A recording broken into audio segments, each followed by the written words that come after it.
la belle-mère gisait affalée sur le canapé, ivre et insouciante, tandis que la pauvre enfant trisomique était assise par terre, dévorant les restes de nourriture, murmurant pour elle-même « mange vite avant que la nourriture ne s'échappe ». Mais à ce moment précis, la porte s'ouvrit brusquement. Le père millionnaire revint soudainement, et ce qu'il fit ensuite laissa toute la maison dans un silence stupéfait. Avant de commencer l'histoire, laissez un commentaire ci-dessous et dites-moi de quelle ville vous regardez. Suivons ensemble ces histoires réconfortantes, ces récits émouvants que je souhaite partager avec vous maintenant. Commençons l'histoire. La limousine noire quitta silencieusement l'aéroport international, ses roues roulant régulièrement sur la route goudronnée et droite qui menait vers les banlieues aisées. À l'intérieur de la voiture silencieuse, Arthur Campbell était adossé au siège en cuir, ses yeux fixant au loin à travers la vitre. Dans sa main, un petit cadeau, une peluche Pikachu qu'il venait d'acheter à la boutique de souvenirs de l'aéroport. Arthur, âgé de 42 ans, était un millionnaire de la technologie, renommé dans le domaine aérospatial. On le connaissait comme un esprit brillant, un entrepreneur à succès avec des projets visant à conquérir les cieux. Mais peu comprenaient que derrière ce génie se cachait un cœur marqué de blessures. Chaque fois que le tourbillon du travail s'apaisait, chaque fois que les applaudissements des forums internationaux s'estompaient, Arthur retournait à sa vaste demeure, hanté par la solitude. Dans la valise à côté de son siège, il n'y avait que peu de vêtements, juste quelques chemises et des dossiers de documents. Mais le petit cadeau dans sa main, un Pikachu jaune vif, était ce qu'il chérissait le plus. C'était un présent pour Emily, sa fille de 8 ans atteinte du syndrome de Down. Cet enfant était la seule raison pour laquelle il réussissait à continuer d'avancer après le plus grand drame de sa vie. Sarah, sa première femme, était décédée 3 ans plus tôt des suites d'une cruelle bataille contre la leucémie.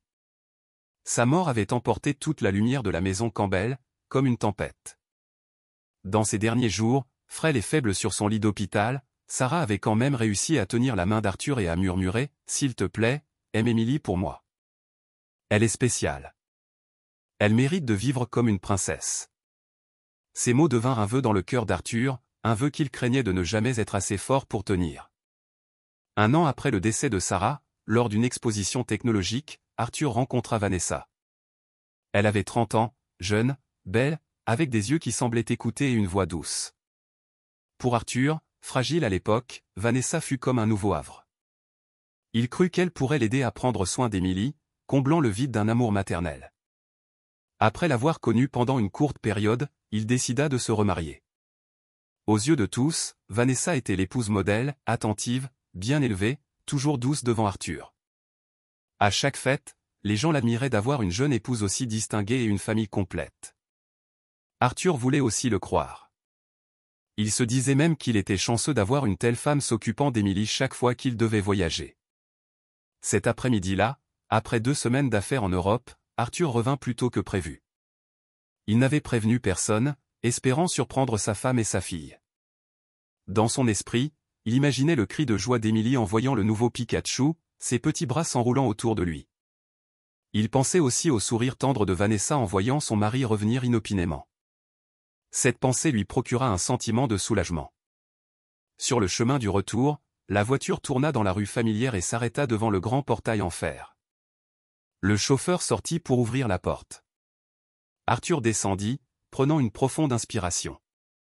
Le ciel était clair, mais en lui, une étrange inquiétude montait, comme si quelque chose l'attendait à l'intérieur. La grande porte s'ouvrit.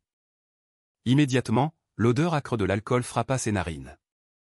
L'atmosphère était lourde, rien à voir avec la chaleur qu'il avait imaginée. Le long couloir était silencieux, rompu seulement par le léger bruit de verre qui se brisait sur le sol. Arthur fronça les sourcils et entra rapidement. « Emily, où es-tu » Sa voix résonna dans la vaste maison. Aucune réponse. Arthur continua d'avancer, son cœur battant plus vite. Il passa la salle à manger vide, des verres éparpillés partout, des bouteilles d'alcool roulaient sur le sol. Il s'approcha du salon, et là, son cœur s'arrêta soudainement. Devant les yeux d'Arthur, Emily était assise par terre. Sa robe blanche était tachée de graisse et de saleté, ses cheveux emmêlés, son visage barbouillé. La petite fille utilisait ses petites mains pour ramasser les restes de nourriture de la fête, les fourrant rapidement dans sa bouche, comme si elle avait faim depuis des jours. Quand elle vit son père, Emily leva les yeux, ses yeux innocents et brillants, et elle sourit largement. « Papa, je dois manger vite avant que la nourriture ne s'échappe. » Arthur se figea. Cette petite phrase naïve lui transperça le cœur comme une lame. Ses genoux fléchirent, et il se précipita pour tenir sa fille, ses bras tremblants l'enveloppant étroitement. « Émilie, ma petite fille », sa voix se brisa. Émilie mâchait toujours un morceau de poulet gras. Elle le lui tendit avec un sourire niais. « Papa, mange avec moi. » Arthur se mordit la lèvre, les larmes brouillant sa vue. Il réalisa qu'il avait laissé sa fille vivre dans la privation sans même le savoir. Puis son regard se porta sur le canapé. Vanessa était allongée là dans une robe rouge glamour, son maquillage étalé, ses cheveux en désordre, une bouteille d'alcool à ses côtés. Elle était complètement ivre, murmurant des mots cruels à voix basse. « Infirme inutile, tout ce que tu fais, c'est gaspiller la nourriture. Tu devrais juste disparaître. » Arthur se leva d'un bond. La colère éclata dans sa poitrine comme un feu. Sa voix tonna. « Tais-toi. Lève-toi tout de suite et excuse-toi auprès de l'enfant. » Les yeux de Vanessa s'ouvrirent à moitié ivres, à moitié éveillés. Elle le regarda, laissa échapper un rire moqueur, et parla avec un dédain amer. « M'excuser. Qu'est-ce que tu penses savoir de cette maison quand tu n'es jamais là ?» Arthur souleva Émilie dans ses bras et la serra fort. Ses yeux brûlaient de rouge tandis qu'il fixait la femme sur le canapé. Chaque mot frappant comme un marteau. « Quand tu auras dégrisé, j'attends une explication pour ça. » Émilie enfouit sa tête contre l'épaule de son père, serrant le Pikachu qu'il avait ramené. Pendant un instant fugace, Arthur sentit que le monde entier s'écroulait, pourtant au fond de son cœur, une flamme venait de s'allumer. Cette déclaration était comme un serment qu'on ne pouvait plus reprendre. Vanessa ferma les yeux, faisant semblant de s'enfoncer plus profondément dans son brouillard d'ivresse, mais le coin de ses lèvres se courba légèrement, et un éclair de malice scintilla dans son regard. Arthur resta assis toute la nuit dans la chambre de sa fille. La petite pièce était silencieuse, seulement remplie du léger souffle d'Émilie. La petite fille dormait d'un sommeil agité, son visage encore barbouillé de graisse, ses petites mains serrant le Pikachu qu'Arthur avait ramené. Il s'assit au bord du lit, ses yeux ne la quittant jamais, des vagues de culpabilité montant encore et encore. Chaque fois qu'il fermait les yeux, il entendait les mots naïfs d'Émilie résonner. « Je dois manger vite, sinon la nourriture va s'échapper », et le murmure cruel de Vanessa. « Infirme inutile, tu n'es qu'un gaspillage de nourriture. » Chaque mot lui transperçait le cœur comme un couteau. Il avait cru autrefois que se remarier un an après la mort de sa femme était la bonne décision, qu'avoir une femme à ses côtés signifierait qu'Émilie serait mieux soignée. Mais maintenant, toute cette confiance s'effondrait. Le matin arriva. Les premiers rayons de soleil filtraient dans la salle à manger à travers la vitre. Arthur porta Émilie en bas. Il voulait que toute la famille s'assoie ensemble pour le petit déjeuner, comme si c'était un nouveau départ. La salle à manger était rangée. Vanessa s'était levée tôt, ses cheveux parfaitement bouclés, son visage soigneusement maquillé, vêtue d'un chemisier en soie bleu clair. Devant Arthur, elle apparaissait comme l'épouse modèle, occupée à verser le café, à disposer les assiettes de bacon et de fruits frais. Mais Arthur ne pouvait pas effacer l'image de la nuit précédente. Émilie était placée à côté de son père. Devant elle, il n'y avait qu'une tranche de pain rassis et durci, mise de côté sur sa propre assiette. Arthur regarda autour de la table. Elle était pleine de nourriture, pourtant pas un seul plat n'avait été préparé pour sa fille. Il força un sourire et prit des fruits, les plaçant sur son assiette. Émilie baissa la tête et mordit lentement le pain froid. Il demanda doucement, « Tu ne veux pas manger ?»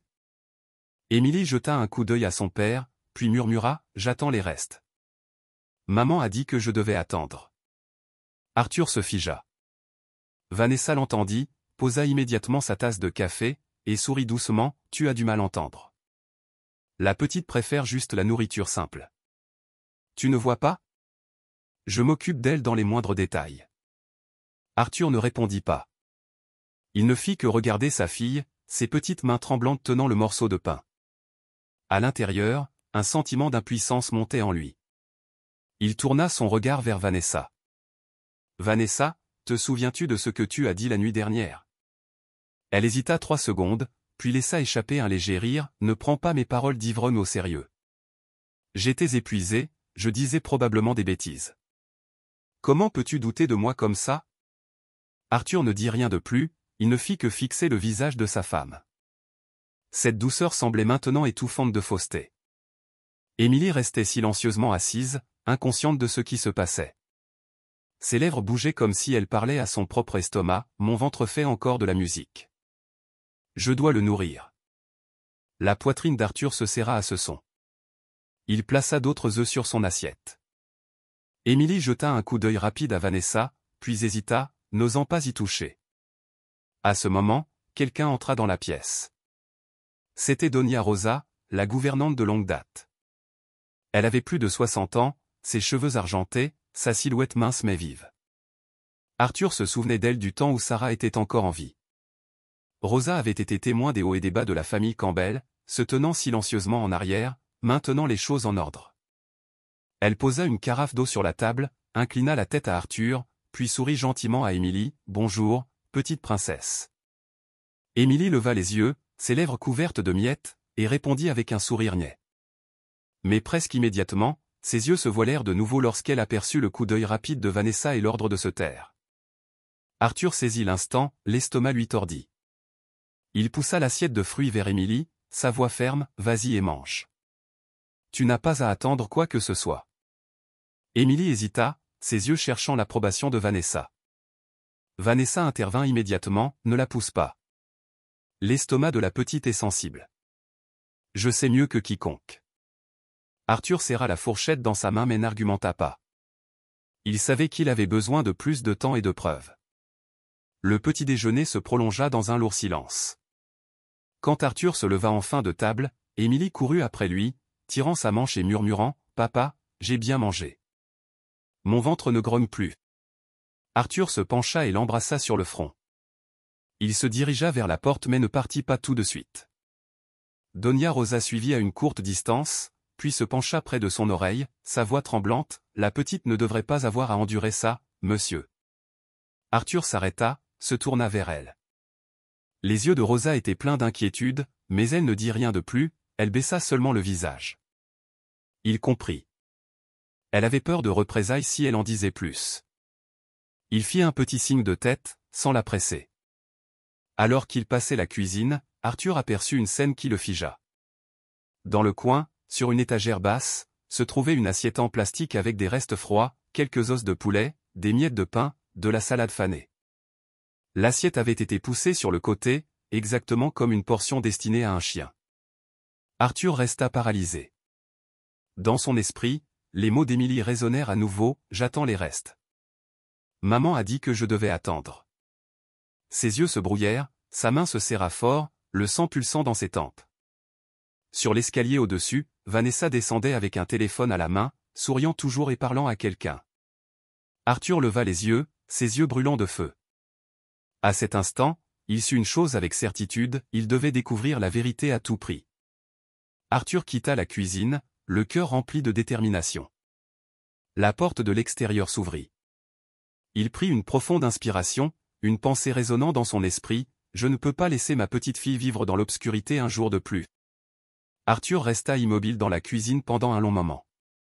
L'assiette de restes, abandonnée dans le coin du comptoir, fut comme un autre couteau qui lui tordait la poitrine. Il prit une profonde inspiration, puis fit un léger signe de tête, comme s'il se faisait une promesse. Après cela, il se dirigea rapidement vers la porte, enfila sa veste de costume, donnant l'impression qu'il allait partir au travail. Vanessa descendit les escaliers, souriant vivement, « Tu pars encore tôt. Je pensais que tu prendrais un jour de congé. » Arthur ajusta son col, sa voix stable, « J'ai encore quelques affaires à régler. » Il tourna le dos, mais au lieu d'aller au bureau, Arthur fit le tour du pâté de maison et s'arrêta près du parc. Assis dans la voiture, son esprit était agité. Une pensée lui traversa l'esprit, il devait revenir immédiatement. Il devait savoir ce qui se passait réellement chaque fois qu'il était absent. Cet après-midi-là, il retourna discrètement au manoir. Depuis le portail, le son d'une musique entraînante s'échappait. Arthur fronça les sourcils. Le matin même, Vanessa avait agi avec tant de douceur, et maintenant elle organisait une grande fête? Il n'entra pas tout de suite, se faufilant plutôt par l'arrière, choisissant un endroit caché d'où il pouvait observer le salon. La porte vitrée était légèrement ouverte. À l'intérieur, l'atmosphère était festive. Le vin rouge tourbillonnait dans les verres, la musique battait son plein, et les rires se mêlaient. Vanessa se distinguait dans une robe noire ajustée, son visage soigneusement maquillé. Elle riait de façon éclatante, tenant son verre de vin comme l'hôtesse parfaite. Assis à côté de Vanessa se trouvait Carlos Vega, son jeune frère, seulement 28 ans, grand mais mince, vêtu d'un vieux costume gris qui avait été soigneusement repassé. Ses yeux fuyants et son demi-sourire appartenaient à quelqu'un habitué à vivre aux dépens des autres. Une cigarette brûlait entre ses doigts, la fumée tourbillonnant autour de lui avec une satisfaction narquoise. En face de Carlos se tenait Madison Clark, la meilleure amie de Vanessa. Ses cheveux blonds bouclés, sa robe rouge vif audacieuse, ses lèvres peintes de couleur foncée, et sa voix stridente. Madison travaillait dans l'organisation d'événements, mais tout le monde savait qu'elle aimait les fêtes plus que le travail. Son sourire était toujours séduisant, mais rempli de moquerie. Arthur observait, sans intervenir. La musique s'arrêta quand une petite silhouette apparut à l'escalier, Emily. Elle portait une robe de coton usée, serrant fort Pikachu, ses grands yeux fixant les étrangers. Ses petites jambes bougeaient lentement, timidement, comme si elle voulait s'approcher mais avait trop peur. Madison tourna la tête, ses yeux se posant sur la petite silhouette. Elle éclata de rire, élevant la voix pour que tout le monde puisse l'entendre. « Oh mon Dieu, la gamine ressemble à une poupée cassée. » Les invités éclatèrent de rire. Carlos frappa sa cuisse, se joignant à eux. « C'est vrai, elle n'est qu'une ombre inutile. Si ce n'était pas pour mon beau-frère, elle n'aurait probablement même pas de place pour s'asseoir. » Toute la pièce rugit d'un rire moqueur. Emily se figea à mi-chemin de l'escalier. Son visage trembla légèrement, ses mains serrant Pikachu plus fort contre sa poitrine. Elle se retourna et s'enfuit loin des lumières et des rires. Arthur se tenait à l'entrée, son poing si serré que ses ongles s'enfonçaient dans sa peau. Il voulait faire irruption et gifler l'homme qui venait d'insulter sa fille, mais il se retint. Il avait besoin d'en voir plus, de tout comprendre. Il suivit discrètement ses petits pas pressés. Emily s'arrêta dans le couloir sombre, se recroquevillant sur le carrelage, la tête posée sur ses genoux. Elle murmura à Pikachu, sa voix enfantine tremblante, « Maman a dit que je devais être sage. Manger en dernier, c'est ce qui fait de moi une gentille fille. » Arthur l'entendit, la poitrine lui serra. Cet enfant croyait encore aux paroles de sa belle-mère comme si c'était la loi. Croyait toujours qu'elle devait manger après tout le monde parce que c'était juste. Ses yeux brûlaient, son cœur souffrait à chaque battement. À ce moment, Doña Rosa apparut, tenant un verre d'eau. La vieille gouvernante avait vécu avec la famille Campbell pendant de nombreuses années, ses cheveux argentés et sa petite silhouette portaient un air de gentillesse. Elle posa le verre d'eau devant Emily, sa voix douce, « Bois un peu d'eau, ma chérie. Tu te sentiras mieux. » Emily leva les yeux, ses yeux s'illuminant d'une étincelle de joie. Elle tendit la main vers le verre, mais une voix dure intervint par derrière. Carlos se tenait là, tenant son verre de vin, le menton levé, « Occupe-toi de tes affaires, vieille femme. Ne te mêle pas de ceux qui ne te regardent pas. » Rosa se figea, son visage pâlit un instant, mais elle ne recula pas, elle serra seulement ses mains plus fort. Emily sursauta, retira sa main et serra Pikachu plus près. Arthur observa la scène de loin, son sang bouillant. Il dut s'appuyer contre le mur pour l'empêcher de s'élancer. La logique le força à rester silencieux. S'il explosait maintenant, tout serait recouvert de nouveau par le charme et la tromperie de Vanessa. Il avait besoin de plus de preuves, d'une vérité plus indéniable. Il retourna discrètement au salon, se cachant derrière l'entrée. À l'intérieur, Vanessa leva son verre, riant avec Madison. Son rire remplissait la pièce, doux et confiant. Mais quand son regard dériva vers le couloir où Emily était recroquevillée, son sourire disparut en un instant. Son doux visage se transforma en un regard froid et rancunier, coupant comme un couteau, frappant l'enfant. Arthur retint son souffle. Cette image était gravée profondément dans son esprit, une preuve indéniable que la femme en qui il avait autrefois eu confiance portait un autre visage. Il s'éloigna de la porte, se tenant dans l'ombre. Sa main serrée trembla. Arthur regarda sa femme de loin, et un vœu silencieux monta en lui, « Personne ne détruira plus jamais ma fille. Mais je dois attendre. Je dois tout voir clairement avant de frapper. » Quand la porte du salon se referma, le son de la musique et l'odeur d'alcool persistaient dans l'air. Arthur se tint dans le couloir sombre, écoutant les pas de chaque invité qui partait. La grande maison sombra progressivement dans le silence. Seul le léger cliquetis de verre restait tandis que Doña Rosa nettoyait dans la cuisine. Il entra lentement dans la cuisine. La lumière jaune tombait, éclairant la silhouette frêle de la femme qui était avec sa famille depuis plus de 20 ans. Rosa se penchait, ramassant les plateaux de nourriture, ses doigts tremblants de vieillesse, pourtant chaque mouvement était prudent, comme si elle craignait de faire du bruit. Arthur s'arrêta à la porte, sa voix basse mais ferme, « Rosa ». Elle sursauta et se retourna. Le voyant, elle inclina rapidement la tête, « Monsieur, je nettoyais juste. Vous n'êtes pas encore allé vous coucher. » Arthur s'approcha, s'arrêtant juste à côté de la table de cuisine. Sur celle-ci se trouvaient des assiettes de charcuterie, de salades fanées et de bouteilles de vin vides. Il posa sa main sur la table, ses yeux fixés sur elle, « Dites-moi la vérité. Qu'est-il arrivé à la petite pendant mon absence ?» Rosa serra les lèvres. Elle baissa la tête, ses mains jointes fermement, son visage montrant une nette hésitation. Dans ses yeux, la peur et le chagrin se débattaient. Arthur savait qu'elle avait voulu parler depuis longtemps mais s'était retenue. Après un moment, sa voix se brisa, « Monsieur, je suis désolé d'être restée silencieuse. La petite fille est souvent laissée affamée. Chaque fois qu'il y a une fête arrosée, après que les invités ont mangé à leur faim, ce n'est qu'alors que le reste lui est donné. Cette nourriture, ce sont des restes, froids et rassis. » Arthur se tut. Sa main trembla, ses doigts tapant légèrement sur la table. Rosa continua, sa voix se brisant, « Une fois, elle est restée assise à attendre jusqu'à minuit juste pour un bol de soupe froide. Elle souriait encore, appelait ça un cadeau, et chantait même doucement que son ventre faisait de la musique, qu'elle devait le nourrir. Ça me brisait le cœur, mais si j'interférais trop, Madame Vanessa trouverait un moyen de me chasser. Moi, j'avais peur de ne plus avoir la chance de rester à ses côtés et de la protéger. » Arthur sentit que toute la pièce tournait. Il s'accrocha au dossier d'une chaise pour se stabiliser. Dans son esprit, l'image de Sarah apparut vivement, le visage émacié de sa défunte femme sur son lit de malade, sa main frêle serrant toujours la sienne, « S'il te plaît, protège Émilie. Elle a besoin d'amour plus que quiconque. » Sarah, murmura Arthur, sa voix se brisant. Le remords l'envahit. Lui, en tant que père, avait confié sa fille à quelqu'un en qui il pensait pouvoir faire confiance, seulement pour que la petite endure l'humiliation.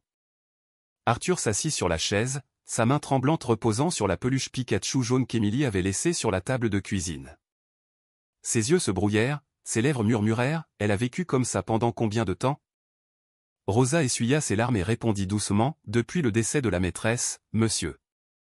Quand vous vous êtes remariés, c'était gérable au début.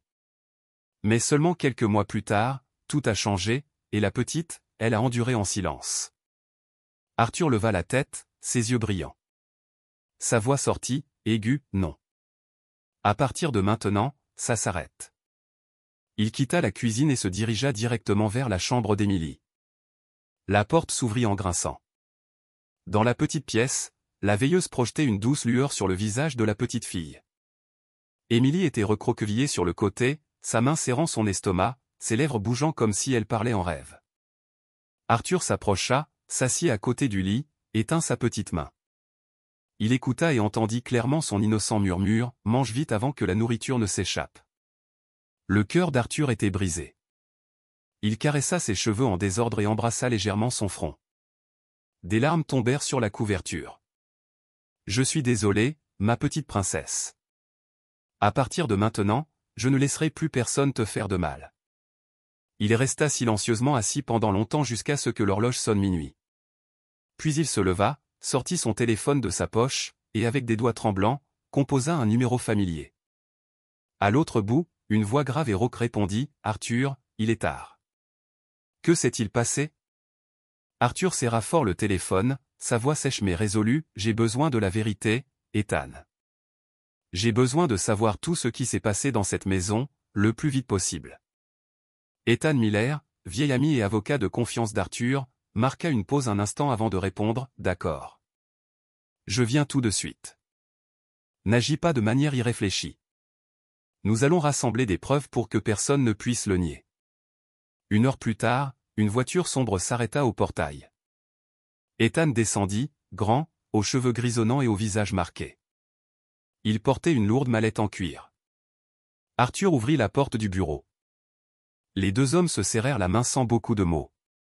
Sous la lampe de bureau, Ethan ouvrit la mallette et déposa plusieurs petits appareils. Des caméras cachées. Je les placerai dans le salon, la cuisine et le couloir principal. Donnez-leur juste quelques jours. Vous aurez votre réponse. Arthur regarda ces minuscules appareils, ses yeux brillants de résolution, je vais lui faire voir.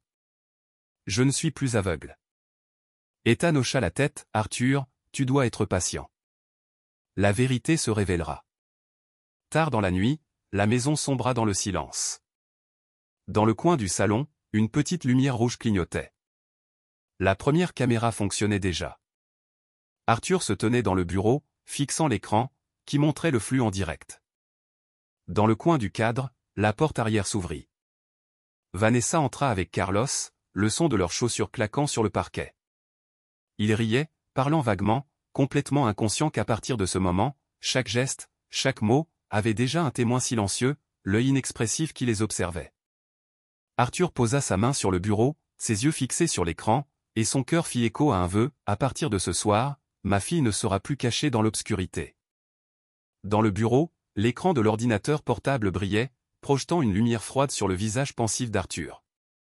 Il restait immobile, les mains fermement serrées sur le bureau, les yeux fixés sur les lignes de données défilant sur l'écran.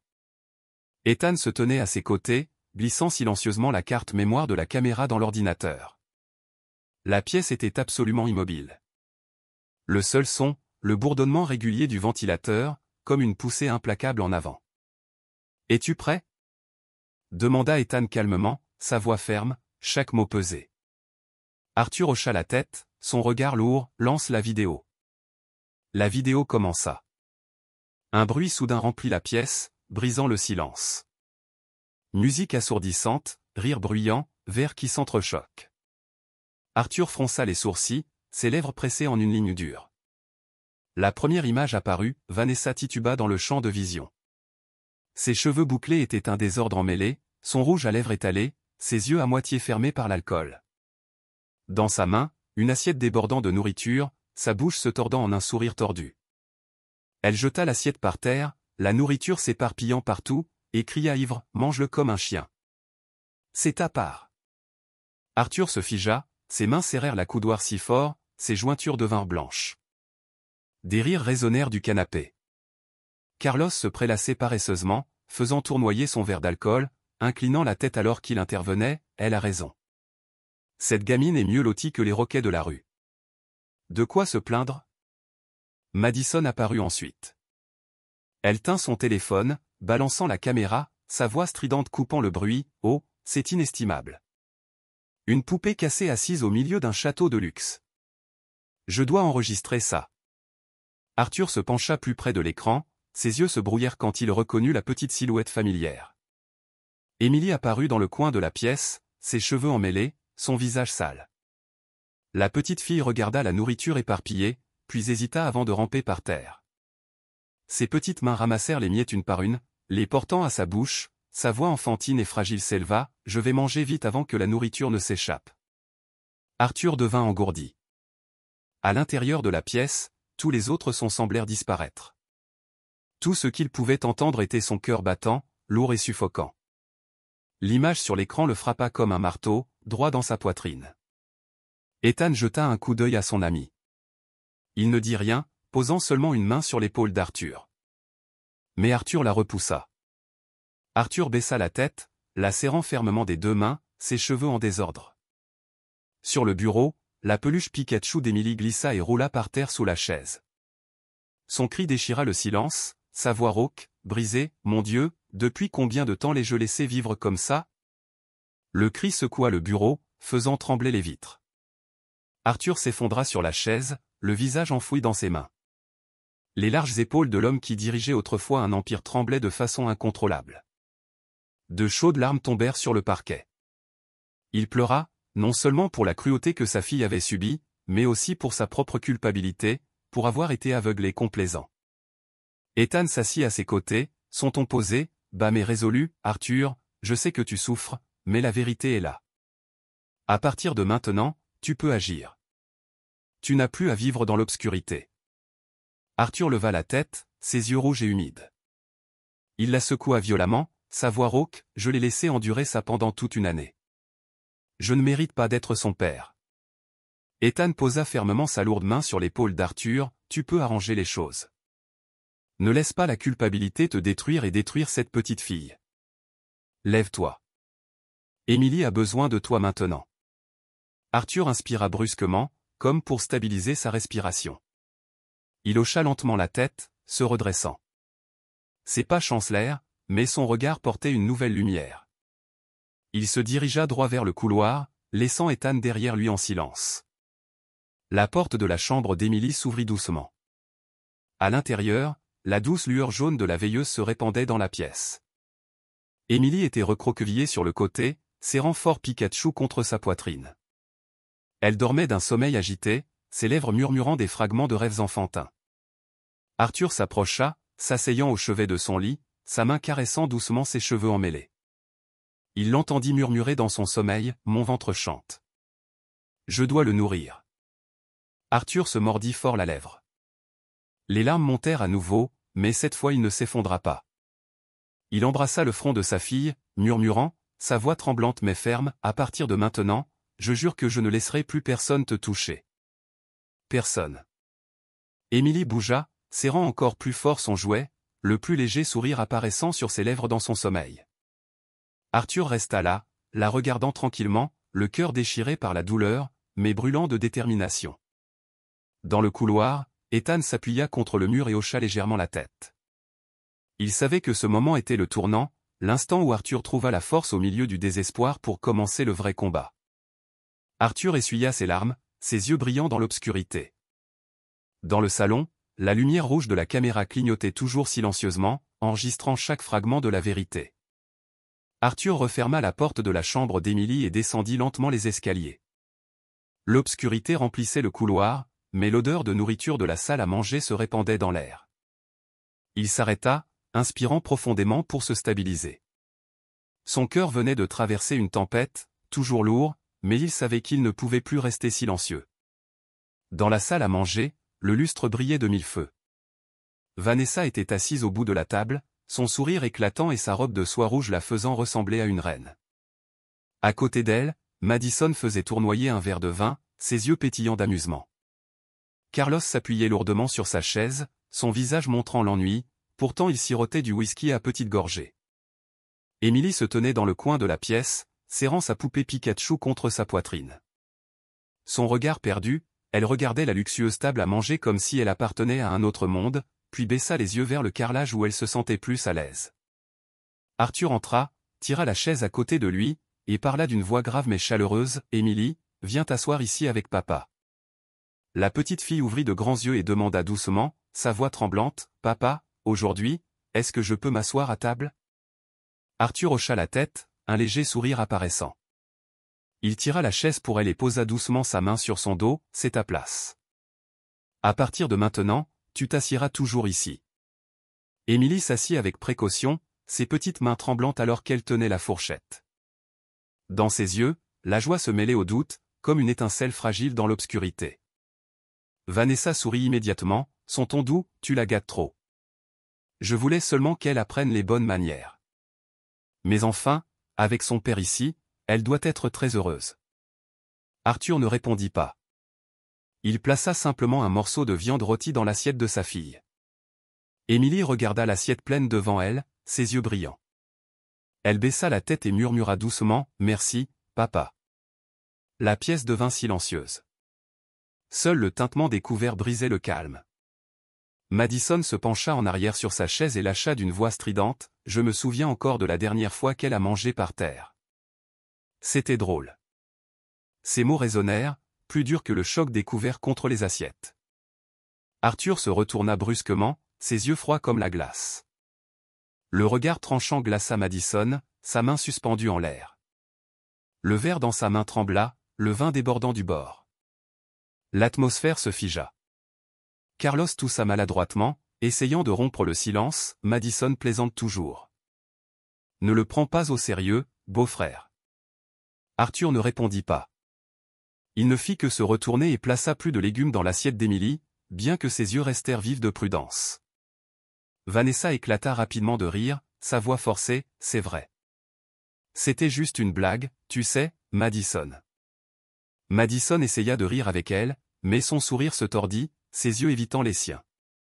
Le dîner se prolongea dans un lourd silence. Émilie mangea lentement, mais ses yeux continuaient de jeter des coups d'œil à son père, comme si elle craignait que tout ne disparaisse à tout moment. De temps en temps, Arthur ajoutait de la nourriture dans son assiette, son doux sourire réservé uniquement pour elle. Quand le dîner se termina, Madison trouva rapidement une excuse pour partir. Carlos sortit également sur le porche pour fumer. La pièce ne contenait plus qu'Arthur et Vanessa.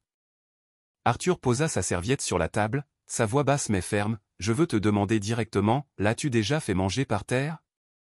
Vanessa se figea. Quelques secondes plus tard, les larmes coulaient sur ses joues, ses épaules tremblaient. Elle se leva, couvrant son visage, sa voix brisée par les sanglots, « Comment peux-tu me soupçonner ainsi ? J'ai essayé de maintenir cette famille unie, de m'occuper d'Émilie. Je t'aime. Je me soucie d'elle, et pourtant tu. » Arthur croisa les bras, son regard inchangé, « J'ai besoin de la vérité, pas de larmes. » Vanessa pleura plus fort, reculant, sa voix s'étranglant, « Si tu ne me fais pas confiance, que me reste-t-il à expliquer ? Tu es en train de tuer la confiance entre nous. » Arthur regarda profondément ses yeux larmoyants, le cœur froid. Il se leva, tourna le dos et sortit de la pièce, laissant ses sanglots derrière lui. Dans le couloir sombre, Carlos se pencha près de sa sœur, sa voix un murmure rauque, « Ma sœur, il n'est plus aussi stupide qu'avant. Si nous n'agissons pas en premier, il va nous écraser. » Vanessa se mordit la lèvre, ses yeux scintillant d'inquiétude. Mais alors son regard changea, vif et calculateur. Elle hocha légèrement la tête, un accord silencieux.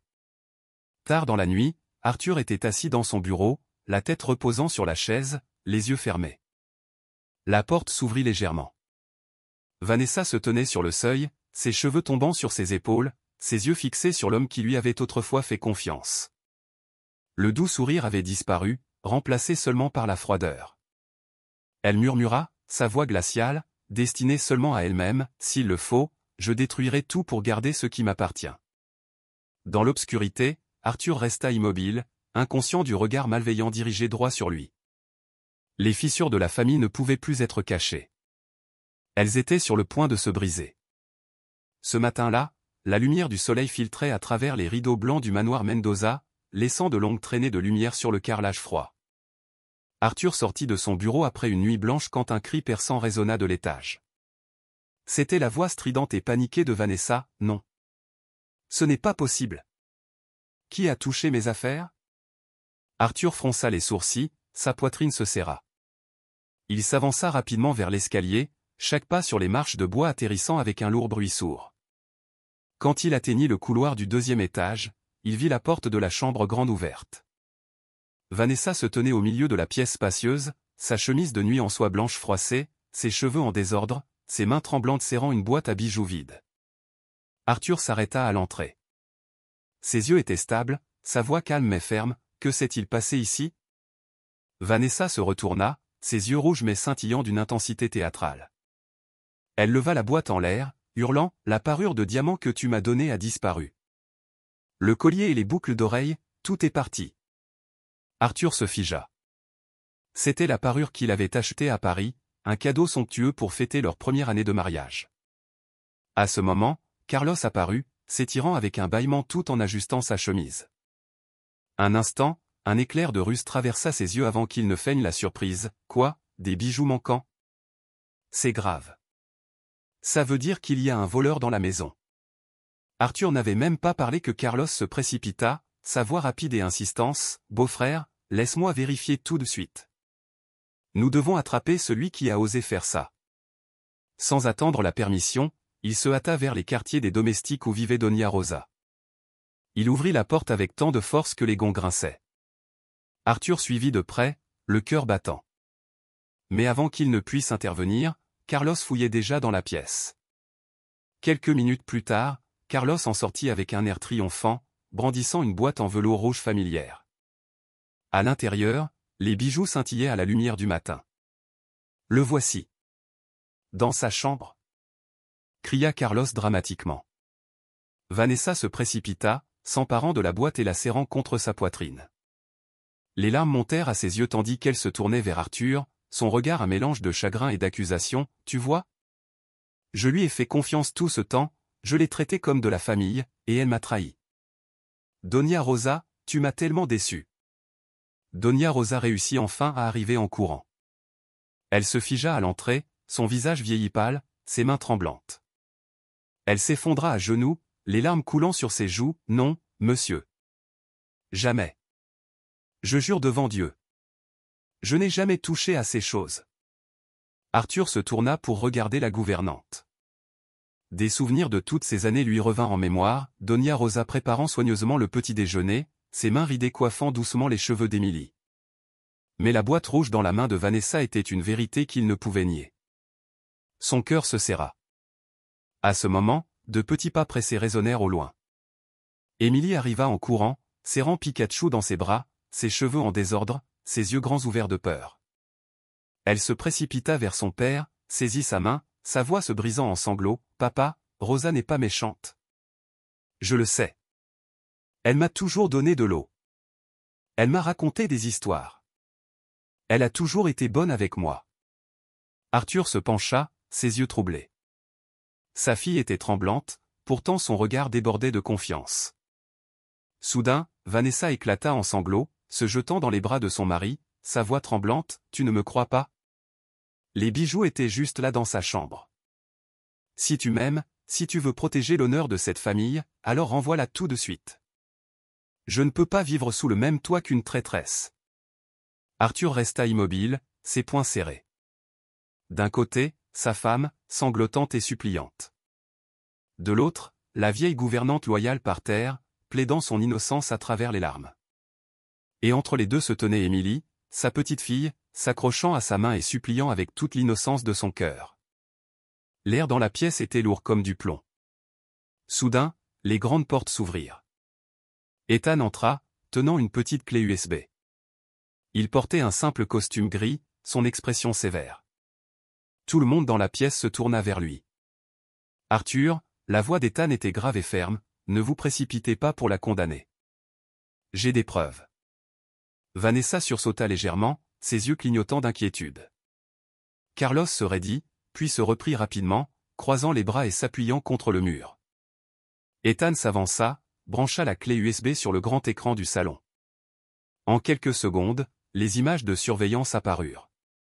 Le cadre était vide au début, puis Carlos apparut, se faufilant dans la chambre de Vanessa. Dans sa main se trouvait la boîte à bijoux.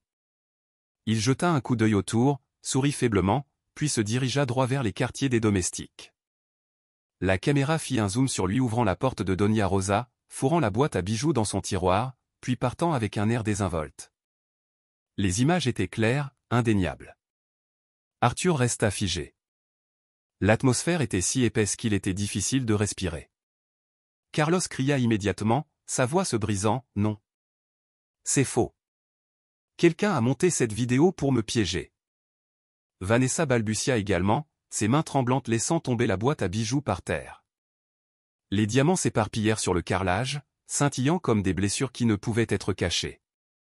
Doña Rosa éclata en sanglots, se couvrant le visage de ses mains, ses pleurs étouffés et brutes. Émilie se précipita, serrant la gouvernante très fort, ses yeux débordant de larmes. « Papa, ne laisse pas partir les bonnes personnes. Rosa est mon amie. » Arthur sentit qu'une lame lui avait transpercé le cœur. Il regarda sa petite fille, tremblante alors qu'elle s'accrochait à la vieille femme, puis tourna ses yeux vers Vanessa et Carlos. Dans son esprit, tout le brouillard aveugle se dissipa lentement, révélant la dure vérité. Arthur serra les poings, son regard brûlant se fixant sur Vanessa et Carlos. Une froide décision résonna en lui, ce jeu est terminé. Maintenant, c'est mon tour. Arthur resta figé au milieu du spacieux salon. Les légers sanglots de Doña Rosa résonnaient encore, se mêlant à la respiration hâtive d'Émilie alors qu'elle s'accrochait fermement à son bras. Son cœur battait, comme si deux mains invisibles le serraient fort. Mais quand ses yeux se fixèrent sur Carlos et Vanessa, le tremblement céda la place à une colère profonde et couveuse. Ethan s'avança, le visage sévère. Il sortit une autre clé USB de sa poche de veste, ses mains stables, comme s'il avait attendu ce moment depuis toujours. Sa voix s'éleva, basse et décisive. « Arthur, ce que tu viens de voir n'était que le début. Maintenant, tu dois voir toute la vérité. » Arthur fit un léger signe de tête. Il posa sa main sur l'épaule d'Emily, la tirant doucement plus près de lui. La petite fille tenait toujours son Pikachu fermement, ses grands yeux ouverts. Donia Rosa se tenait silencieusement à proximité, ses mains tremblantes jointes comme en prière. Ethan brancha la clé USB sur le grand écran du salon. Une lumière verte clignota, puis la vidéo commença à jouer. Le premier son fut le cliquetis aigu des verres de vin, mêlé à une musique forte. L'image devint claire, Vanessa en robe rouge trébuchant dans le salon. Dans sa main, une bouteille de liqueur à moitié vide. Elle tomba lourdement sur le canapé, ses cheveux en désordre couvrant la moitié de son visage. Sa voix traînante et pleine de haine s'échappa, ordure handicapée. « Tu n'es qu'un gaspillage de nourriture. Tu devrais juste disparaître. » Arthur ferma les yeux très fort, ses mains tremblantes serrant la coudoir.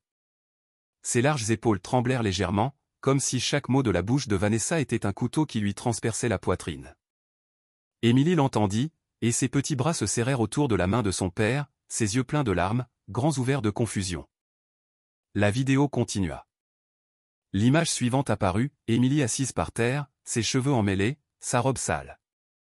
Elle ramassait les restes de nourriture qui étaient tombés et les mettait dans sa bouche, mâchant en murmurant « Je dois manger vite avant que la nourriture ne s'échappe. » Un rire strident éclata. Madison était assise dans le coin du canapé, téléphone en main, enregistrant. Sa voix égoutée de moquerie, « Regarde ça, comme une poupée cassée rampant partout. » Arthur ouvrit les yeux. Ils étaient injectés de sang, son regard fixant Madison. Elle se recroquevilla instinctivement, son sourire forcé disparaissant.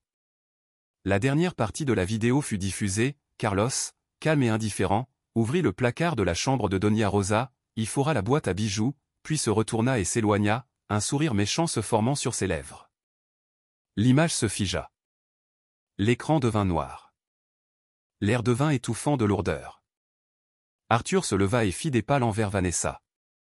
Sa voix était basse, stable, chaque mot sculpté avec précision, « Je t'ai dit de t'excuser auprès de la petite. Mais maintenant, il ne s'agit plus d'excuses. Il s'agit de payer le prix. » Vanessa tituba en arrière, ses yeux s'agitant follement. Elle tenta de reprendre son calme et laissa échapper un rire amer. « Tu crois faire quelque chose ici, Arthur? N'oublie pas, sans moi, tu n'es rien. Je t'ai donné de l'honneur. Je t'ai donné un foyer complet que les gens pouvaient respecter. » Arthur ne répondit pas. Il se tourna vers Émilie, se pencha pour que leurs yeux se rencontrent, et tint sa petite main chaude et tremblante.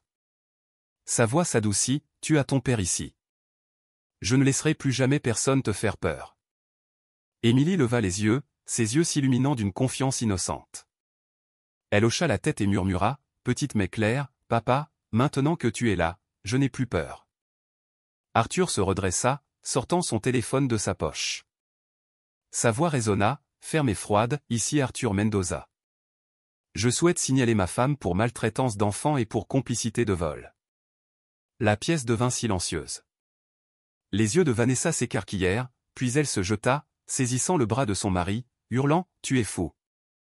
Tu détruirais ma vie juste pour une enfant malade. » Arthur repoussa son bras avec force. Ses yeux ne contenaient plus la moindre trace de pitié. Ethan resta immobile derrière lui, son regard dur comme l'acier, confirmant que cette décision ne pourrait jamais être annulée. Environ 15 minutes plus tard, le son des sirènes de police résonna devant le portail en fer. De lourds pas s'approchèrent.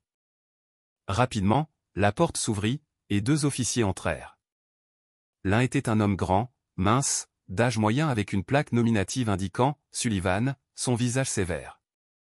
À ses côtés marchait une jeune policière, ses cheveux attachés en chignon haut, ses yeux vifs et déterminés.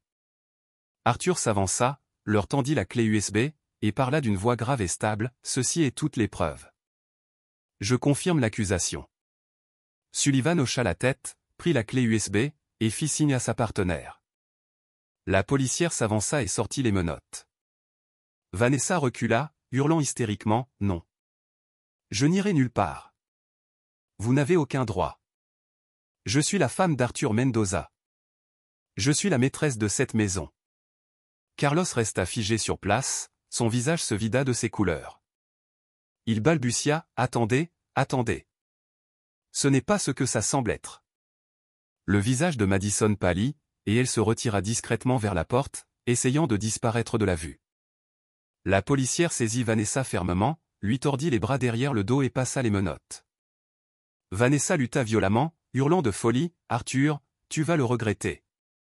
Tu m'as trahi. Tu vas payer pour ça. Aucune femme n'acceptera jamais d'élever une enfant handicapée, défectueuse comme elle. » Émilie trembla, enfouissant son visage dans la poitrine de son père. Mais quand elle entendit les menottes se fermer d'un clic, elle poussa un soupir de soulagement silencieux et l'enlaça encore plus fort. Arthur se pencha, berçant sa fille dans ses bras. Il embrassa ses cheveux en désordre, sa voix étranglée par l'émotion, mais inébranlablement ferme, « Je te protégerai pour le reste de ma vie. » Ethan observa la scène, et ses yeux s'adoucirent un instant. Il savait que ce n'était que le début d'un long chemin, un chemin de guérison pour une enfant qui avait enduré beaucoup trop d'injustices. Alors qu'elle était traînée vers la porte, Vanessa se retourna brusquement. Ses yeux injectés de sang brûlaient de fureur, son visage tordu de haine. Elle cria, sa voix sifflant à travers les dents serrées, résonnant dans tout le manoir, « Tu vas le regretter, Arthur. Tu vas le regretter pour le reste de ta vie. » Son cri persista, entend comme une malédiction. Mais Arthur ne fit que serrer sa fille plus fort, laissant le passé être traîné dans la nuit avec toute sa rage, afin de pouvoir commencer à réécrire l'avenir pour lui-même et pour Émilie. Le portail en fer se referma avec un claquement après le départ de la voiture de police. Le son des roues roulant sur le pavé s'estompa lentement dans la nuit, laissant la vaste cour du manoir Mendoza dans un lourd silence. Arthur se tenait sur les marches, Émilie dans ses bras, ses yeux déjà baissés par la fatigue, mais sa petite main serrant toujours fermement l'oreille de son vieux Pikachu. Il regarda le visage de sa fille, des traces de saleté rayant encore ses joues, ses lèvres sèches et gercées légèrement entr'ouvertes, comme si elle murmurait quelque chose dans un rêve. Arthur entra lentement dans le grand hall. La maison, autrefois éblouissante avec des lustres et des tableaux extravagants, semblait maintenant vide et froide. Il réalisa soudain que toute cette richesse n'avait jamais vraiment été un foyer pour Émilie. Le lendemain matin, Arthur décida d'emmener sa fille à une clinique de psychologie infantile. C'était la suggestion d'Ethan après que tout se soit dénoué. Émilie a besoin de guérison, Arthur, et toi aussi, avait dit son ami. La clinique était située dans un petit bâtiment à la périphérie de la ville, pas luxueux, pas accent grave-l'œil, mais au moment où il entra, Arthur ressentit de la chaleur. Les murs étaient peints d'un bleu clair doux, les étagères étaient remplies de bandes dessinées, et dans le coin, se tenait une table à dessin avec des crayons de couleur et de petites peluches. Une femme sortit pour les accueillir. Elle avait environ 40 ans, mince, avec un sourire doux. Sa voix était douce, mais portait l'autorité de la confiance, « Je suis le docteur Laura, monsieur Mendoza. C'est un plaisir de vous rencontrer, vous et votre fille. » Émilie se cacha derrière son père, jetant un coup d'œil avec de grands yeux. Elle bougea ses lèvres et demanda dans un murmure tremblant, « Papa, le docteur va-t-il me prendre ma nourriture ?» Arthur se figea. Cette simple question lui transperça le cœur comme une lame. Il tomba à genoux, prit sa fille dans ses bras, et murmura d'une voix étouffée, « Non, ma chérie. Personne ne te prendra plus jamais ta nourriture. Je te le promets. » Le docteur Laura observa, ses yeux reflétant une tristesse silencieuse. Elle tendit doucement la main, signalant à Émilie d'entrer. La petite fille hésita, mais quand Arthur lui tint la main et la guida, elle entra. Dans la pièce lumineuse, une table portait des feuilles de papier blanc et une boîte de crayons de couleur. Laura s'assit en face d'Émilie et dit doucement, « Aimerais-tu me dessiner une maison? Une maison qui te rend heureuse ?» Émilie hésita, ses petites mains tremblaient alors qu'elle prenait un crayon. Elle baissa la tête et commença à dessiner silencieusement. Arthur était assis à ses côtés, le cœur suspendu en l'air. À chaque ligne tremblante qui apparaissait, sa tension augmentait. Enfin, le dessin fut terminé. Émilie glissa le papier vers son père. Dessus se trouvait une petite maison, ses fenêtres de travers, le toit penché. À l'intérieur, il n'y avait qu'un père et un Pikachu en peluche. Pas de mère, pas d'amis, personne d'autre du tout. Arthur se mordit fort la lèvre, la gorge lui serra, les larmes montant au coin de ses yeux. Le docteur Laura le regarda, posant une main douce sur son épaule, « Elle n'a pas besoin d'un château. Elle n'a pas besoin de luxe. Ce dont elle a le plus besoin, c'est de votre présence, d'un vrai père à ses côtés. » Ces mots frappèrent comme un marteau, mais brillèrent aussi comme une lumière guide. Arthur réalisa que pendant des années, il avait fui avec le travail, avec les voyages, laissant sa fille perdue dans sa propre maison. Ce soir-là, Arthur décida d'essayer quelque chose de nouveau, cuisiner lui-même le dîner pour Émilie. Il n'avait jamais mis les pieds dans la cuisine, sauf pour verser le café du matin, mais cette fois, il était déterminé. Il fouilla parmi les recettes sur son téléphone, coupa des légumes, alluma la cuisinière, mesura l'eau. Quelques minutes plus tard, la poêle siffla, la fumée monta en nuages, la soupe brûla. L'odeur de brûlé se répandit dans la cuisine. Émilie se tenait à la porte, serrant Pikachu, les yeux grands ouverts alors qu'elle éclata de rire. Elle courut, jeta un coup d'œil dans la marmite, et dit innocemment, « Papa, ta cuisine est pire que mon ventre. » Arthur se figea un instant, puis rit aussi. Son rire profond résonna, se mêlant au rire éclatant de sa fille. Ce son avait été absent de la maison depuis bien trop longtemps. Père et fille s'assirent par terre dans la cuisine, rangeant tout en riant à gorge déployée. À la tombée de la nuit, Arthur était assis près du lit, lisant à Émilie un court conte de fées. Sa voix était lente, claire, tandis qu'elle écoutait, les paupières lourdes, serrant fort Pikachu. Juste avant que le sommeil ne l'emporte, Émilie leva soudain les yeux, ses yeux pétillants alors qu'elle demanda, « Papa, aurais-je un gâteau pour mon anniversaire ?» Arthur fut stupéfait. Il réalisa que pendant toutes ces années, Émilie n'avait jamais eu une vraie fête d'anniversaire, jamais soufflé de bougies, jamais eu un gâteau juste pour elle. Il se pencha, caressant doucement ses cheveux, le cœur serré mais sa voix ferme de résolution, « Tu auras un vrai anniversaire, Émilie. Je te le promets. » Émilie sourit faiblement, fermant les yeux en paix. Arthur resta assis à ses côtés, contemplant ce visage innocent, son cœur rempli d'un nouveau sentiment de foi. Ce n'était plus du regret, mais un chemin de guérison pour lui-même et pour sa fille. Arthur quitta la pièce, restant immobile dans le couloir sombre. Sa main se serra fort. Dans son cœur, un nouveau vœu résonnait, « Cet anniversaire sera le jour où ma fille sourira le plus. » Ce matin-là, Arthur n'eut pas besoin de réveil. Il se leva alors que le ciel était encore sombre.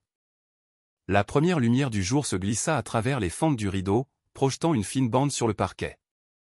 Il se leva, enfila une simple chemise blanche, et descendit à la cuisine avec un sentiment de nervosité et de détermination. Sur la table de cuisine, les ingrédients étaient déjà préparés, farine, sucre, œufs, lait, un peu de chocolat et quelques fraises fraîches. Il n'y avait pas de chef sophistiqué, seulement lui, un homme préparant pour la première fois un gâteau d'anniversaire pour sa fille de ses propres mains.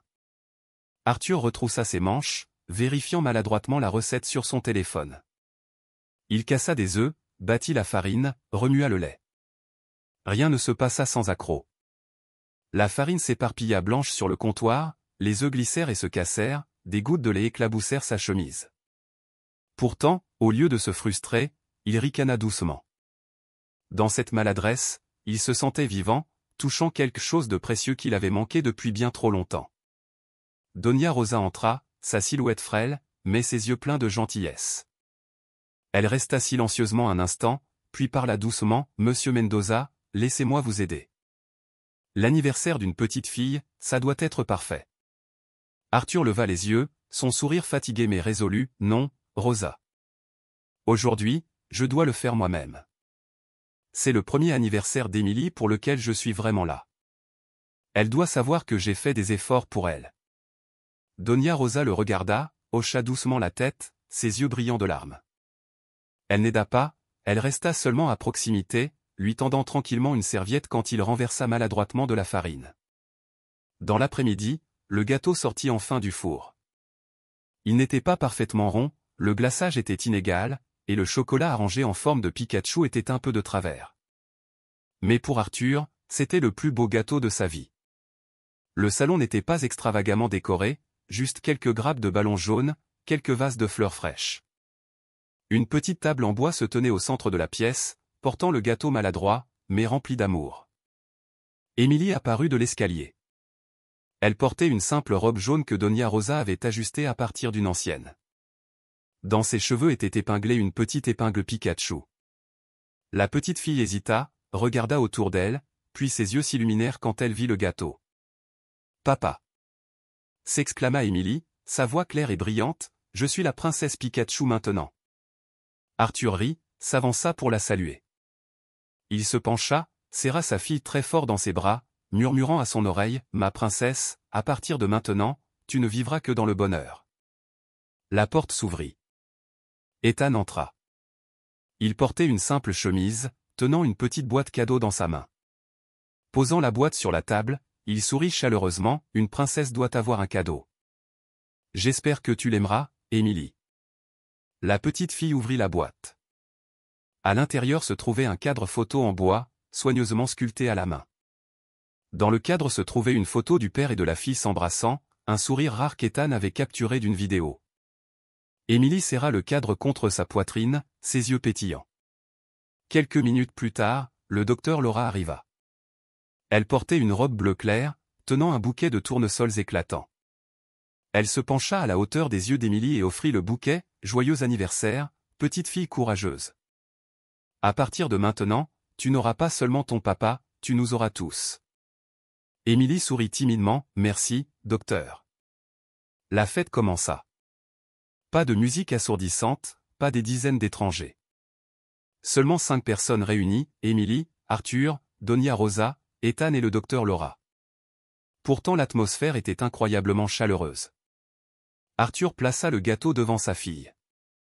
Il prit une petite bougie, la planta au centre, puis l'alluma. La flamme dorée vacilla sur le visage d'Émilie, faisant étinceler ses yeux. Tout le monde chanta ensemble, « Joyeux anniversaire ». Les voix étaient inégales, mais pleines d'amour. Émilie regarda autour d'elle, ses lèvres tremblaient. Elle murmura doucement, juste assez fort pour que tout le monde l'entende, « Je n'ai plus besoin d'être seule. » Personne ne put retenir ses larmes. Donia Rosa leva la main pour essuyer une larme qui roulait. Ethan tourna son visage, mais ses yeux brillaient. Le docteur Laura sourit, sa main reposant sur l'épaule d'Arthur comme une bénédiction. Arthur s'agenouilla, serra sa fille très fort. Ses larmes tombèrent sur ses cheveux blonds en désordre. Sa voix était étranglée mais claire, « Tu es le cadeau le plus précieux que j'ai, ma fille. Désormais, tu ne connaîtras que le bonheur. » Émilie rayonna, souffla la bougie. Des applaudissements résonnèrent, simples mais résonnants dans toute la maison. La petite fête, le gâteau maladroit, les bras du père autour de son enfant, tout devint la lumière qui éclaira un nouveau chemin. Émilie n'était plus la petite fille mangeant silencieusement des restes par terre, mais la princesse Pikachu le jour de son anniversaire, enveloppée d'un amour véritable. 3 ans s'étaient écoulés depuis que le manoir, autrefois plongé dans l'obscurité, avait été de nouveau illuminé par un gâteau d'anniversaire de travers, rempli d'amour. Émilie avait maintenant 12 ans, toujours plus petite que ses camarades de classe, mais ses yeux brillaient plus que jamais. La maison ne tenait plus de fête bruyante, ne sentait plus l'alcool. Au lieu de cela, il y avait des matins où père et fille préparaient le petit déjeuner ensemble, des rires résonnants du petit jardin qu'Arthur avait aménagé juste pour Émilie, où elle cultivait des tournesols et de petits pots de cactus. Un après-midi, alors que les derniers rayons de soleil répandaient de l'or sur le porche, Émilie était assise avec Pikachu dans ses bras, regardant son père ajuster des planches de bois pour une balançoire. Elle inclina la tête, souriant, « Papa, avant tu ne savais que travailler, mais maintenant tu es aussi devenu menuisier. » Arthur leva les yeux, la sueur sur le front, mais ses yeux brillants, « Oui, parce que j'ai une professeure spéciale. Ma fille m'a appris à vivre à nouveau. » Émilie rigola, son rire clair remplissant la cour. Elle courut vers la balançoire, s'assit, et laissa ses jambes pendre. Ses cheveux volaient follement dans la brise, son visage illuminé de joie. Arthur se tenait derrière, poussant doucement la balançoire. À cet instant, il réalisa qu'il n'était plus un homme obsédé par le travail, le pouvoir ou les longs voyages d'affaires. Il était simplement un père qui avait trouvé tout son monde dans le sourire de sa fille. Les week-ends, il rendait souvent visite au docteur Laura, non plus pour des séances de thérapie, mais comme des conversations chaleureuses. Laura avait dit un jour, « Émilie n'a pas besoin d'être une enfant parfaite. Elle a seulement besoin de savoir qu'elle est aimée. » Arthur porta ces mots dans son cœur. Un soir d'été, dans la cuisine bien éclairée, père et fille essayèrent de cuisiner ensemble à nouveau. Cette fois, Émilie battait les œufs elle-même, tandis qu'Arthur se débattait avec une marmite de soupe. Le repas était loin d'être parfait, mais ils mangèrent ensemble, riant et partageant des histoires. Émilie posa son menton sur sa main et dit sérieusement, « Papa, tu sais, mon ventre ne grogne plus de faim. Il joue de la musique à cause du bonheur. » Arthur se figea, puis lui toucha doucement les cheveux, ses yeux remplis de larmes, mais c'étaient des larmes de gratitude. Dehors, la ville était toujours animée, le monde continuait de changer, mais dans cette petite maison, un amour simple avait été ravivé, et une petite fille, autrefois abandonnée, était maintenant devenue la princesse de lumière de son père. Arthur savait que la vie apporterait d'autres défis, mais il savait aussi que tant qu'Émilie serait à ses côtés, tout en valait la peine. La vie d'Émilie n'avait été qu'une succession de jours sombres, où elle devait se pencher par terre et ramasser les restes de nourriture juste pour remplir son estomac vide. Mais finalement, la vérité fut révélée, et l'amour authentique triompha. Son père millionnaire non seulement revint, il se leva pour protéger sa fille et punir ces personnes cruelles qui lui avaient causé tant de douleur. Et puis Émilie eut enfin un anniversaire radieux, se proclamant fièrement princesse Pikachu, enveloppée dans les bras chaleureux de son père et de ceux qui l'aimaient vraiment. Le message de cette histoire est clair, ceux qui font le mal finiront par en payer le prix, tandis que les bons, les cœurs purs, seront toujours récompensés. L'amour, la protection et le courage sont les lumières mêmes qui peuvent chasser l'obscurité. Parfois, une étreinte, une promesse ou un petit gâteau maladroit porte plus de sens que tout le luxe du monde. Que pensez-vous de cette histoire? Dans la vraie vie, avons-nous le courage de protéger les personnes vulnérables qui nous entourent? Et si un jour vous étiez face à un choix, tourner le dos ou défendre la justice, que feriez-vous? J'aimerais vraiment entendre vos pensées. Allez-vous bien? Les choses se passent-elles bien pour vous ces derniers temps? Partagez un peu avec moi, car ici, sur « Histoire pour le cœur », chaque histoire n'est pas seulement quelque chose à écouter, c'est un moyen pour nous de retrouver notre foi en tout ce qui est bon. Si vous aimez les histoires réconfortantes, les histoires qui vous touchent comme celle-ci, n'oubliez pas de laisser un commentaire, d'aimer et de vous abonner à la chaîne. Votre soutien est la plus grande motivation pour que je continue à vous apporter plus d'histoires de guérison, car au final, dans les choses les plus simples, nous pouvons tous trouver un cœur qui s'est aimé.